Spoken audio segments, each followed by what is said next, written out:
بسم الله الرحمن الرحيم.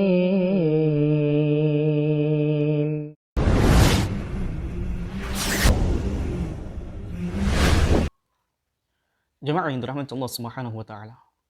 Penyakit itu ada dua jenisnya. Yang pertama adalah penyakit jasmani dan penyakit rohani. Sebagaimana halnya penyakit ada dua, maka obat juga ada dua, yaitu obat al-madiyah yang bersifat jasmani dan obat yang bersifat ruhaniyah. Akan tetapi jemaah dirahmati Allah, kalau kita ingin melihat banyaknya penyakit yang muncul yang menimpa umat manusia, maka boleh jadi sebabnya adalah semakin jauhnya manusia dari syariat-syariat Allah Subhanahu wa taala. Semakin jauhnya manusia dari perintah-perintah Allah Subhanahu wa taala dan banyaknya maksiat dan dosa yang tersebar di mana-mana. Maka penyakit ini boleh jadi muncul karena hukuman dari Allah Subhanahu wa taala.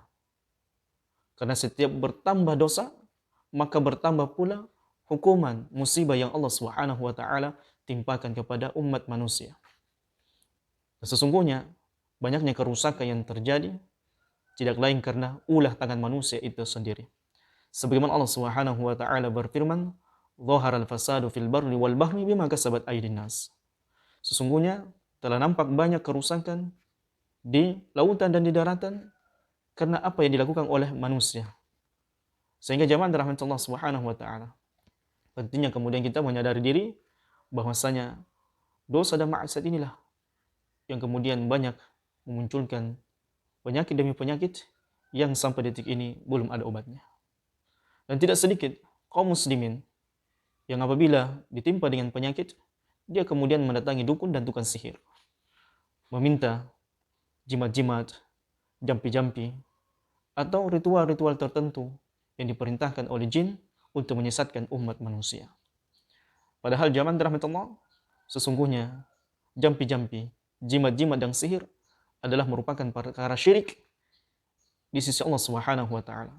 Di mana syirik ini adalah merupakan dosa yang tidak akan pernah diampuni oleh Allah Subhanahu wa taala, dan apabila seorang hamba ini melakukan kesyirikan di sisi Allah dan dia mati di atas kesyirikan tersebut, maka sama sekali tidak akan pernah dia mendapatkan pertolongan di sisi Allah. Mereka kekal di dalam neraka dan tidak akan pernah keluar dari neraka tersebut. Sebagaimana Allah Subhanahu wa taala berfirman, "Innallaha la yaghfiru an yushraka bih wa yaghfiru ma duna dzalika liman yasha."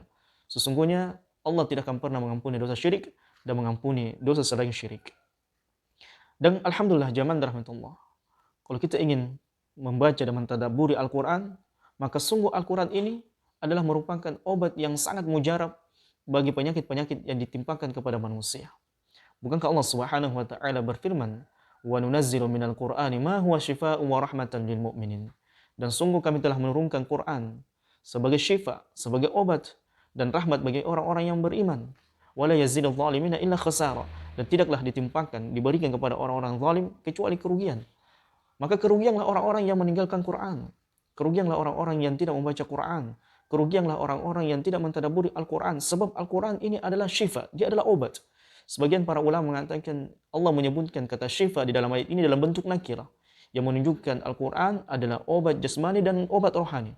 Dan terbukti zaman rahmatullah, bagaimana satu ketika para sahabat dahulu meruqyah kepala suku, dan dia kepala suku ini sudah berobat ke sana kemari, meminta penyembuhan ke sana kemari, namun tidak sembuh. Namun subhanallah kemudian sahabat meruqyah orang tersebut dengan membacakan surah Al-Fatihah, kemudian dia sembuh tanpa meninggalkan sakit lagi. Ini menunjukkan bahwasanya Quran adalah benar-benar dia obat di sisi Allah Subhanahu wa taala jasmani dan rohani. Dan Allah Subhanahu wa taala berfirman, "Ya ayuhan nas, qad ja'atkum mau'izatun min rabbikum wa syifaa'un lima fis sudur wa hudan wa rahmatan lil mu'minin." Wahai manusia, telah datang kepada Rabbmu peringatan dan obat bagi apa yang ada di dalam hati, wa hudan wa rahmatan lil mu'minin, dan dia adalah merupakan petunjuk dan rahmat bagi orang-orang yang beriman.